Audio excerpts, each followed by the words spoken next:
जय हिंद। तो साथियों, आज हम चैप्टर पढ़ने वाले हैं पॉलिटिकल पार्टीज़, जो कहीं ना कहीं आपके लिए काफ़ी ज़्यादा इम्पोर्टेंट है और क्वेश्चन भी इससे अक्सर पूछे जाते हैं। पॉलिटिकल पार्टी क्या है और क्या बोला जा सकता है उसको? आप बोल सकते हो engine of Indian democracy, structural audit of the function system, fractures and future representative governance. अब इसके कौन कौन से फंक्शंस होते हैं, है ना? एक तो होता पहला लेजिस्लेटिव रिप्रेजेंटेशन करना, मतलब जो भी जीत के इलेक्शन आए उनको बिठाना। दूसरा पॉलिसीज फॉर्मुलेशन, मतलब नई नई स्कीम पॉलिसीज आपके लिए बनाना। गवर्नमेंट फॉर्मेशन, और सरकार को बनाना है, सरकार का गठन करना है। ये सब किसके काम हो जाते हैं? आपके पार्लियामेंट के काम और पॉलिटिकल सिस्टम के हो जाते हैं। अब सिस्टम क्या है? इलेक्टोरल मैकेनिज्म, मतलब इलेक्शन करवाना एक तरीके से। उसके लिए आप क्या यूज़ करते हो? Multi party composition and voting process. इसके बाद कोलाइजन, डायनेमिक कोलाइजन से क्वेश्चन पूछा जाता है। कोलाइजन हम गठबंधन की सरकार को बोलते हैं, जो दो या दो से ज़्यादा पार्टी क्या होती है, एग्रीमेंट को शेयर करती है अपना। इंटरनल डेमोक्रेसी, आंतरिक जो लोकतांत्रिकता होती है या बातचीत करने का मुद्दा जो होता है उसके लिए होती है ना? तो इसमें लीडरशिप सिलेक्शन है, मैनेजमेंट है, ये सारी चीज़ें आ जाती हैं। फीचर्स क्या क्या हैं, मतलब फ्रैक्चर्स, और इसका एक है फ्यूचर, है ना? इसमें आ जाएगा आपका आइडियोलॉजिकली पोलराइजेशन, डायनेस्टिक पॉलिटिक्स, और कुछ फंडिंग ट्रांसफॉर्मर, ट्रांसपेरेंसी वगैरह, है ना? और फीचर है टेक्नोलॉजिकल इंटीग्रेडिएंट। दूसरा आ जाएगा आपका ग्रोस, जो भी आपकी एम्पावरमेंट है, इम्प्रूवमेंट है सब। और कंडीशनल रिसाइलेंस, ना जगह जगह पे आप क्या कर सकते हो, टाइम टू टाइम कुछ भी चीज़ को जैसे भी आपको इम्प्लीमेंट करना है उसके लिए। तो चैप्टर बड़ा है, तो जल्दी जल्दी से हम चलते हैं। यूबिक्विटीज और डिस्ट्रस्ट, है ना? To the ordinary citizen democracy is the political party in remote village citizens may not know the constitution but they know the party symbol। मतलब होता क्या है कि गांव या ग्रामीण इलाके में आप किसी पार्टी को नहीं जानते हो, आपके जानते हो सर सिंबल को। जैसे ये यहाँ पे बने हुए कुछ सिंबल है जिससे आप बता सकते हो कौन सी पार्टी का है ना? और डिस्ट्रेस में होता है आपको parties are often blamed for all systematic failure and identify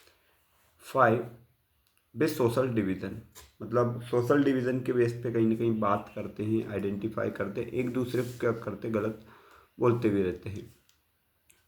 a political party क्या होता है? A group organise to contest elections and hold power for the collective goods, है ना? जो भी पॉलिटिकल पार्टी से जो अपने पास क्या यूज़ करती है, पावर को एकम्प्लिश करती है ना? तो उसको आप बोल सकते हो पॉलिटिकल पार्टीज, है ना? तो इसमें फर्स्ट क्या है? द लीडर आता है, फिर उसके आते हैं एक्टिव मेंबर, फिर आते हैं फॉलोअर्स। ये तीन आपको याद पे रखना है। 2 नंबर में पूछ सकते हो पॉलिटिकल पार्टी के। पहला लीडर आता है ना? फर्स्ट आ जाएगा लीडर। दूसरा आ जाएगा आपका क्या, एक्टिव मेंबर्स, फुट सोल्जर जिसको आप बोल सकते हो, फॉलोअर्स जो वोटिंग देते हैं वो लोग, है ना? ये सारी चीज़ें उसमें आ जाती है। पार्टियनशिप, ये एक न्यू वर्ड है, इससे हो सकता है कभी 2 नंबर का क्वेश्चन पूछ लिया जाए। The inability to take a balanced view a party is inherently about a part of society reflecting fundamental political division.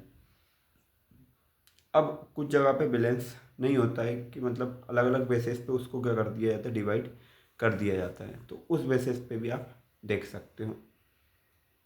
आगे बढ़ते हैं। फंक्शन और एक्विजिशन ऑफ पावर। पावर किसके पास होती है? तो अब ये जो पावर होती है वो होती है कॉन्टेस्ट इलेक्शन की होती है एक तो, जिसके पास भी पावर है। The primary battle in India, candidate are selected by top party leader. मेन दिक्कत क्या है कि जो भी कैंडिडेट सिलेक्ट होते हैं वो पार्टी के टॉप लीडर सिलेक्ट करके देते हैं, unlike the internal primary system in the USA. और यूएसए में उनके आंतरिक लोग जो होते हैं वो put forward policies, aggregation of will. A government can not handle 1.4 billion individual opinion parties reduce vast multitudes of view into manageable policy position. ये बार बार पे क्या करते, चीज़ें चेंज करते रहते हैं। Save public opinion mobilisation party, mobilisation होता है parties highlight issue and launch movement to crystallise public sentiments, है ना। कुछ भी हाईलाइट जो भी इश्यूज होता है उसको और ज़्यादा इम्प्रूव करना या बढ़ाना, ये इनका काम हो सकता है। Core function exercise of power. अब देखो गवर्नमेंट के काम क्या आते हैं, ये वाला भी आप इम्पोर्टेंट मार्क कर सकते हो इसमें। एक्सरसाइज ऑफ पावर या फंक्शन, फंक्शन होता है फॉर्म एंड रन गवर्नमेंट, है ना। गवर्नमेंट को बनाना और उसको चलाने का काम सरकार का होता है। रोल ऑफ अपोजिशन, अपोजिशन का रोल भी निभाती है कौन, पॉलिटिकल पार्टी निभाती है ना। वॉइड डॉग की तरह काम करती है, कौन सा काम सही करा कौन सा गलत करा। मेक लॉस, नियम कायदे बनाने का काम कौन करती है, आपकी पॉलिटिकल पार्टी करती है। But MP generally vote according to the party direction not personal opinion, है ना। होते जनता के प्रतिनिधित्व लेकिन अधिकतर वो पार्टी का सपोर्ट करते हैं। एक्सेस टू वेलफेयर, वेलफेयर को एक्सेस करवाने का काम भी, मतलब लोगों के भलाई के जो भी काम होते हैं वो भी गवर्नमेंट करवाते हैं। आपके कितने पॉइंट होगा इसमें, 7, है ना। फर्स्ट सेकंड थर्ड इधर हो जाएंगे 4 5 6 7, ये सारे पूरे फंक्शन है आपके पॉलिटिकल पार्टीज के। तो ये फंक्शन आप नोट कर सकते हो। इनमें चाहो तो एक एक लाइन लिख सकते हो जिससे आपके आंसर बन जाए। एक आंसर हो सकता है इससे आ जाए इस बार। एजेंसीज ऑफ एग्रीगेशन, है ना। कौन कौन सी एजेंसीज होती है एग्रीगेशन के लिए। अब क्या क्या चीज़ें हैं देखो, द जीरो पार्टी वर्ल्ड, किसी देश में पार्टी कितनी हो, जीरो हो। यहाँ पे है uncertainty, no major policy promises could be made और केप्ट, यहाँ पे कोई सी पॉलिसी को आप प्रोमिस की तरह नहीं मेजर कर सकते। Accountability gap, representative accountable only to their locality not the nation. Accountability होती है, जवाबदार आप बोल सकते हो।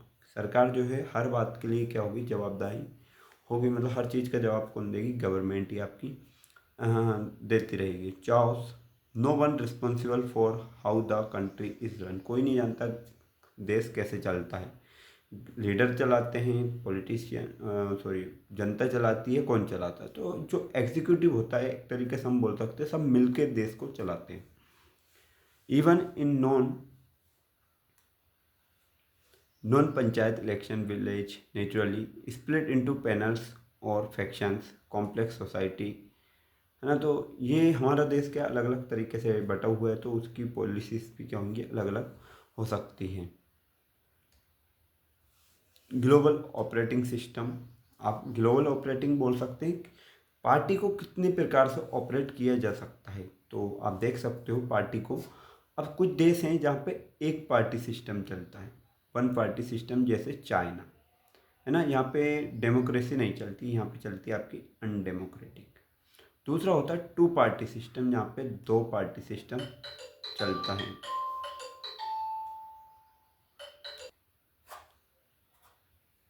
टू पार्टी सिस्टम, अब ये कहाँ पे चल लागू है, यूएसए और यूके में, है ना। Stable but limited representation, stable तो है, स्थिर तो है, लेकिन लिमिटेशन कैसी है, रिप्रेजेंटेशन कम है इसमें।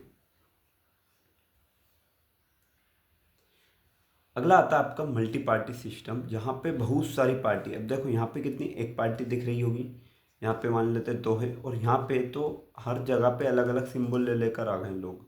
इंडिया, है ना, messy and unstable but ensure high representation of diverse group, है ना।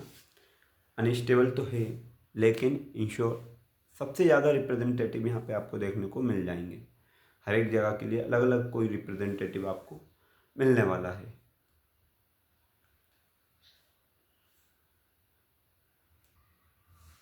इंडियन सॉल्यूशन कोलाइजन एरा, ये क्या होता है, जहाँ पे दो या दो से पार्टी, मान लो ये एनडीए की पार्टी के साथ इतने लोग जुड़े हुए हैं, इतने फ्लैग, ये यूपीए गवर्नमेंट है उसके साथ जुड़े हैं, ये लेफ्ट फ्रंट है उनके साथ जुड़े हैं, मतलब साउथ में जो भी पार्टी चलती है, नॉर्थ में जो चलती है, वो सब ने अपने अपने क्या बनाए हैं, ग्रुप। अब इनमें देखो कुछ एरो, कुछ पार्टी इधर भी बना रही है और इधर भी, मान लो स्टेट में वो पार्टी किसी और पार्टी के साथ जुड़ी है और सेंट्रल गवर्नमेंट में वो किसी और पार्टी के साथ उसका लिंक है, तो दो या दो से पार्टी जो ज़्यादा मिलती है उसको हम बोलते हैं कोलाइजन।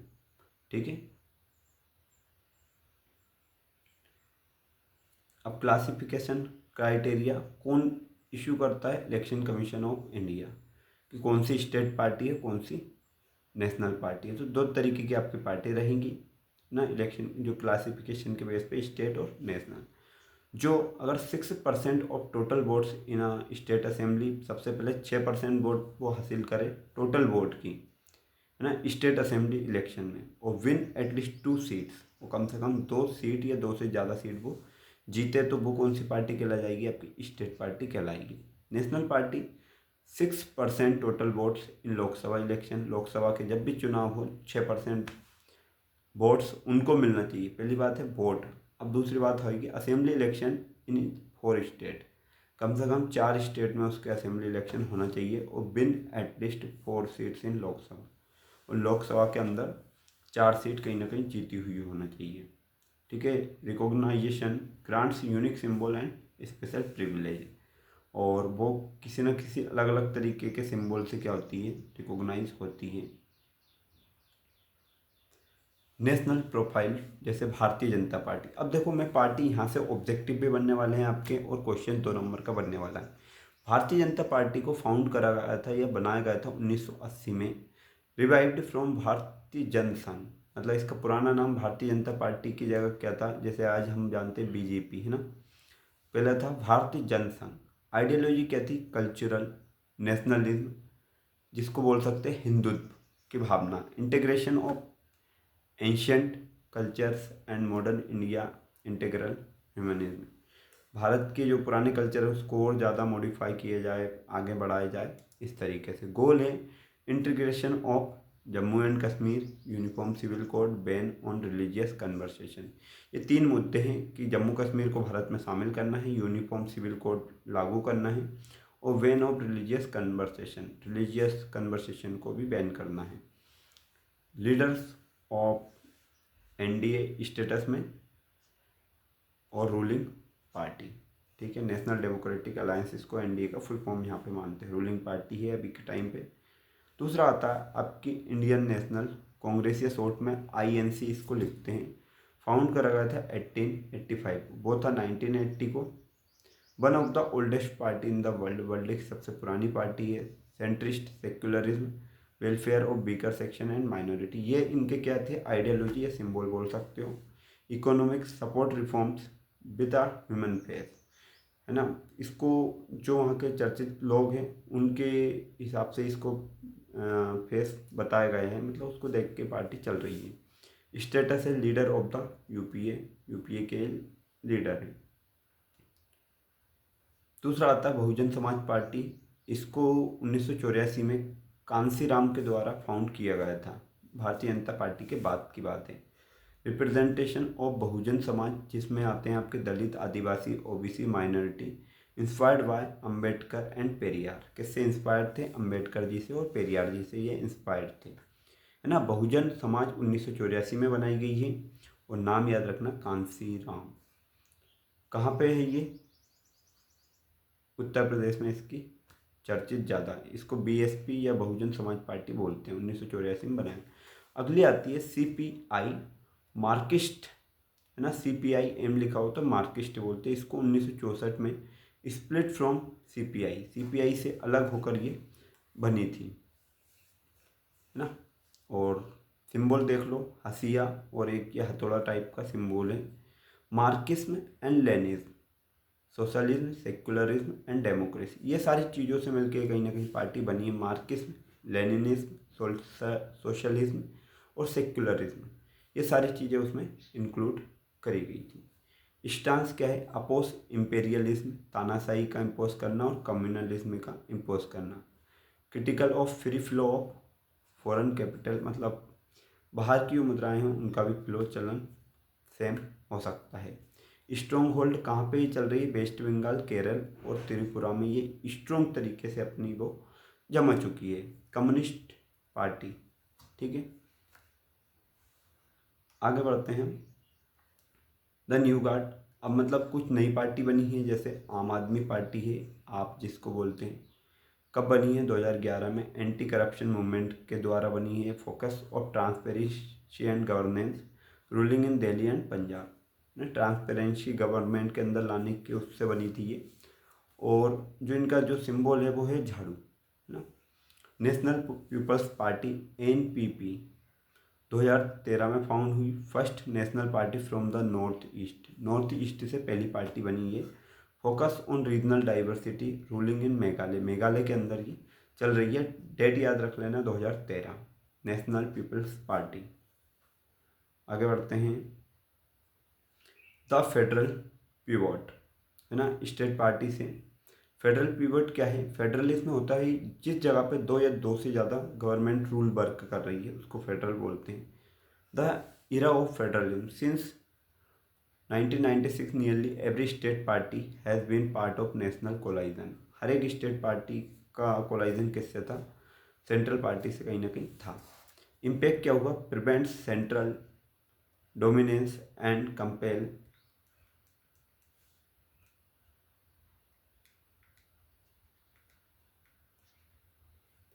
है ना alliance building, continuous expansion in number and strength over the last 3 decade.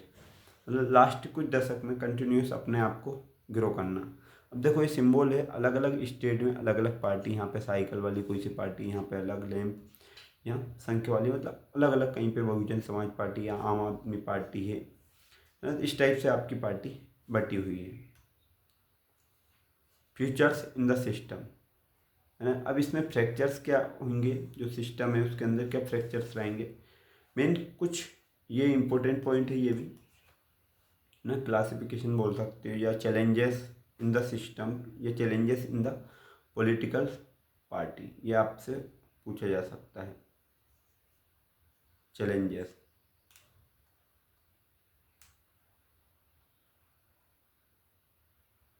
Challenges of the political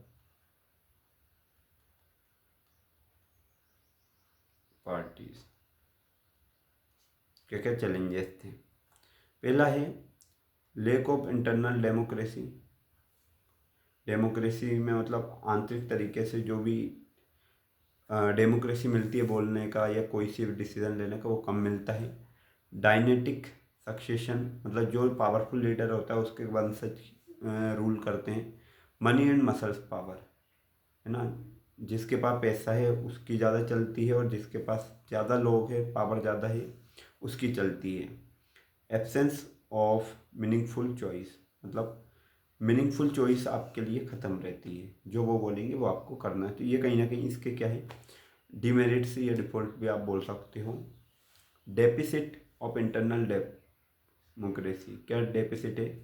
the concentration of power, किसके पास रहती है? Democratic institution that do not practise democracy internally, है ना, जो संस्था के अंदर बैठ के काम नहीं करते वो बाहर करते हैं। No membership registered, no internal election, no organisation meeting, result loyalty to the leader, loyalty to the party. कुछ लोग जो बाहर से आते हैं, है ना, इंटरनल डेमोक्रेसी के जो भी लोग हैं, जैसे ये आपको लोग दिख रहे होंगे कि ये लोग बाहर खड़े हैं लेकिन किसको सपोर्ट कर रहा है? जो अंदर बैठे हैं उसको, बिना किसी उसके, है ना तो उन्होंने रजिस्टर्ड मेंबर हैं, ना इलेक्शन लड़ते हैं ना कुछ भी, लेकिन जब भी लीडर बुलाते हैं जल्दी से पहुंच जाते हैं, मतलब वो लॉयल हैं। डायने डायनेस्टिक सक्सेशन क्या होगा आपका? डायरेक्ट कॉन्सिक्वेंस ऑफ ओपेक्यू प्रोसेसेस, है ना। डायरेक्ट क्या होता है? ओपेक्यू होता है मतलब एक जगह से दूसरी जगह को ट्रांसपेरेंटली नहीं देख पाना, है ना। अब भैया अलग अलग जगह बैठे हैं, अब top positions controlled by members of one family, किसी एक फैमिली का मेंबर क्या कर रहा, पूरी टॉप पोजीशन को नीचे से ऊपर तक कंट्रोल करेगा। इम्पैक्ट है इन एक्सपीरियंस्ड लीडर ऑक्यूपाई पावर, है ना।